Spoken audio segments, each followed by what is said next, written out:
Good morning. Today we are going to paint the beginning of the word according to Heimdall, and we will start with Nilfheim, which is the ice world. And if you remember, Ginnungagap, the chasm of chasms, was in the middle of an icy world, Nilfheim, and a fiery world, Muspelheim. Here we are using strokes of blue to form a roof of ice over the void or the chasm, and we are making sweeping motions from left to right and pulling some of the paint down to make icicles. So when ice starts to melt and then freezes over again, it creates these spiky things that point down. Next, I'm going to dry my brush to make white strokes here.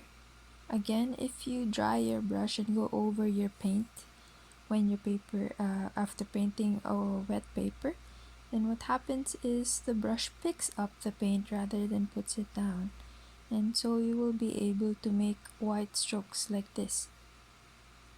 So if you make white strokes on one side of each of the icicles, then you will add some dimension to the icicles. It's like you're putting light onto them, and they look more like ice as you put more white. So you can leave some more blue, and you can leave some spots a lot lighter to make ice. Next, you clean your brush very well, wash it and dry it in the sponge before you go to yellow.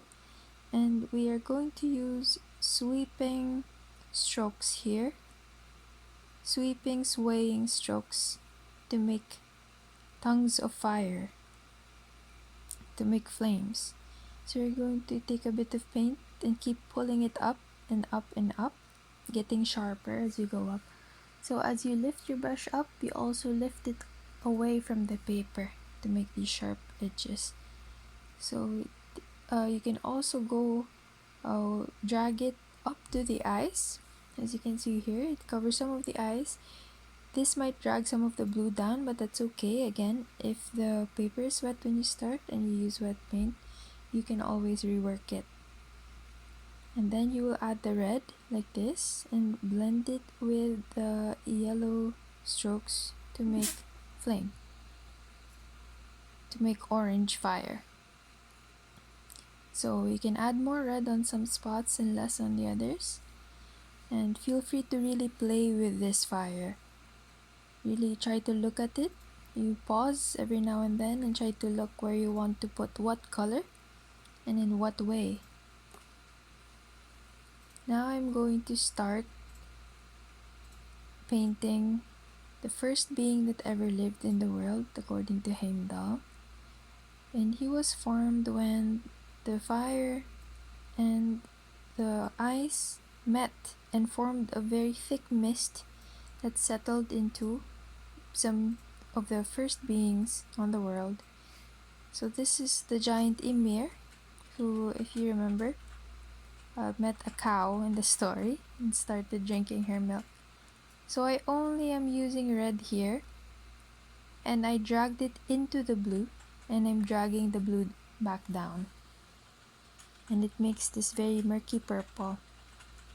Now I added more red onto the top where most of the blue is to make the features of the giant sharper. So his arms and his fingers. And I'm just dragging the paint around to make it very even.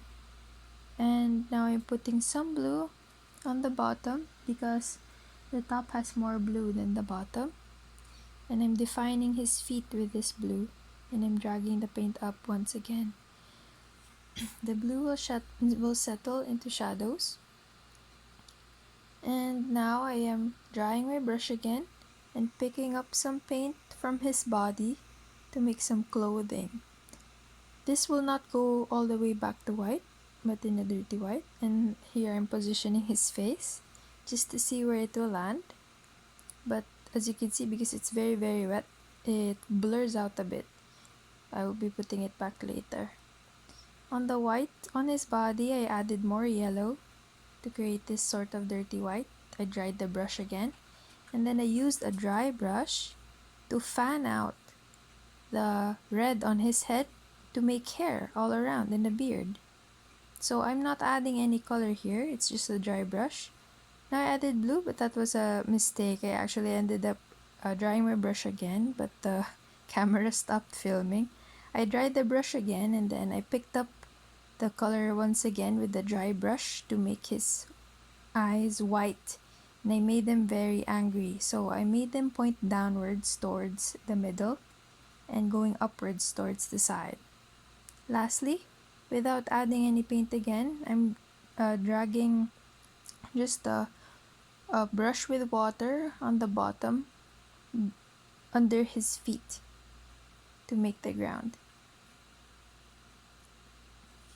And there you are. After you finish, you can keep looking at it and try to see where you can add white strokes to give more dimension to your giant. You can even put it on his skin. You can lift some of the paint on his skin to make light as well. Enjoy!